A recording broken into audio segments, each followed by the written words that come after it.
घरपट्टी के मुद्दे को लेकर भारतीय जनता पार्टी के जिला उपाध्यक्ष मनोज बारोट आक्रामक होते नजर आ रहे हैं। जी हां, मनोज बारोट ने वसई विरार महानगर पालिका और सरकार को लपेटे में लेते हुए घरपट्टी पर लगने वाले शिक्षण कर के प्रति आवाज उठाते हुए कहा कि जो शिक्षण कर घरपट्टी में वसूला जा रहा है वो व्यर्थ है, उसे या तो सूद समेत लौटाया जाए या तो बंद किया जाए। इस पूरे विषय पर बीजेपी के मनोज बारोट ने क्या कुछ कहा, जरा सुनिए। यहाँ पे अपनी महापालिका की स्थापना 2009 में हुई। आज 11 साल हो गया। 11 साल से घरपट्टी के नाम पर वहाँ पे एक शिक्षण कर लिया जाता है। तो शिक्षण कर तो लिया जाता है, लेकिन यहाँ करीबन वसई विरार महापालिका क्षेत्र के अंदर करीबन 25 से 27 लाख की आबादी है। लेकिन शिक्षण कर जो लिया जाता है वो बच्चे को यहाँ पे शिक्षण दिया जाता है क्या? तो मेरा सवाल उनसे ये है महापालिका से कि जब आप शिक्षण नहीं दे रहे हो तो शिक्षण कर किस चीज़ का लेते हो? जब ये सवाल आएगा तो कुछ बुद्धिजीवी ये बोलेंगे कि हमारे लोग बच्चे को सरकारी स्कूल में पढ़ाने नहीं चाहते। तो मैं उनको ये बताना चाहता हूँ, यदि सरकारी स्कूल में अगर बच्चे को पढ़ाना नहीं चाहते हो तो मुंबई जैसी मेट्रोपॉलिटन सिटी के अंदर आज करीबन 217 सरकारी स्कूल चलती है और वहाँ ग्रेजुएशन तक करके लोग वहाँ से निकलते हैं।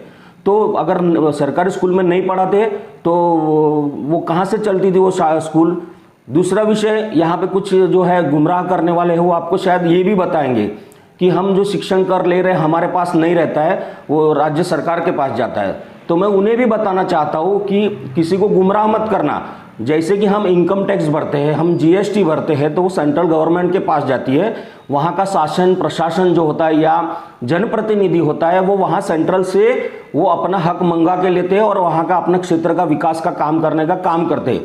यदि ये यहाँ पे जो वसूला जाने वाला शिक्षण कर यदि स्टेट गवर्नमेंट के भी पास जाता है तो ये आपकी जिम्मेदारी है वो वहाँ से वापस लाए और यहाँ के बच्चे के एजुकेशन के लिए सरकारी स्कूलें चालू की जाए। अन्यथा मेरा मानना ऐसा है कि इन्होंने अपने खुद के और प्राइवेट जो उनके जो अपने लोग हैं उनकी स्कूल चलाने के लिए गरीब बच्चे को शिक्षण से वंचित किया है। और एक बात याद रखना, जहाँ पे हम हमेशा बेरोजगारी और क्राइम की बात करते हो तो ये क्राइम और बेरोजगारी का मेन कारण शिक्षा से वंचित रहने वाले बच्चे, क्योंकि जब शिक्षण नहीं रहता है तो उसे नौकरी नहीं मिलती और जब नौकरी नहीं मिलती है तो क्राइम बढ़ता है। तो ये लोग ने, मेरा ऐसा मानना है कि ये जानबूझकर दो चीज़ होती है। इसका मतलब ये होता है कि अगर आप, क्योंकि हमारे पास कुछ स्कूल है वो जो जिला परिषद के टाइम की है, आज 11 साल के अंदर हमारी महापालिका एक स्कूल, सरकारी स्कूल, कॉलेज तक नहीं बना पाई है।